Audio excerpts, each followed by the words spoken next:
বিসমিল্লাহির রহমানির রহিম। দেশ ও দেশের বাইরে থেকে যে যেখান থেকে ভিডিওটি দেখছেন অবশ্যই ভাবছেন যে মোবারক ভাই কি ভিডিও নিয়ে এসেছে। তো আজকে আপনাদের ভিন্ন ধরনের ভিডিও দেখাবো, আপনারা দেখুন। তো এই এই ফুলটি দেখতে পাচ্ছেন, এই ফুলটি অনেকেই চিনেন, অনেকেই চিনেন না। তো আমার আমার জানা মতে 90% ছোটকালে এই ফুলটি নিয়ে খেলাধুলা করেছে এবং ডাঁঠাগুলো নিয়ে খেলাধুলা করেছে। তো এটি হচ্ছে কলমুর ডাঁঠা, কলমুর বেড়া করা হয়েছে দেখতে পাচ্ছেন এই পেয়ারার বাগানে। এবং বেগুনের বেগুনের আপনারা জমিতে বেড়া করতে পারেন।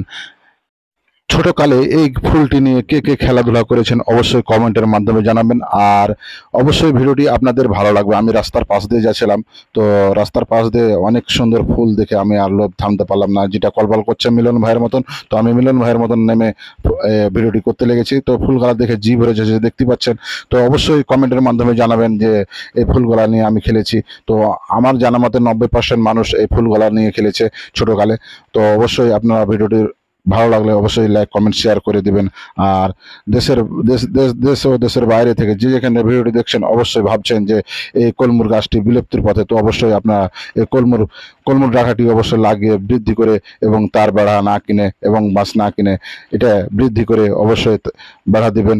এবং পেয়ারা চাষি এবং আম চাষের জন্য বেড়া করার জন্য খুব ভালো হবে, এ বলে আমি শেষ করছি।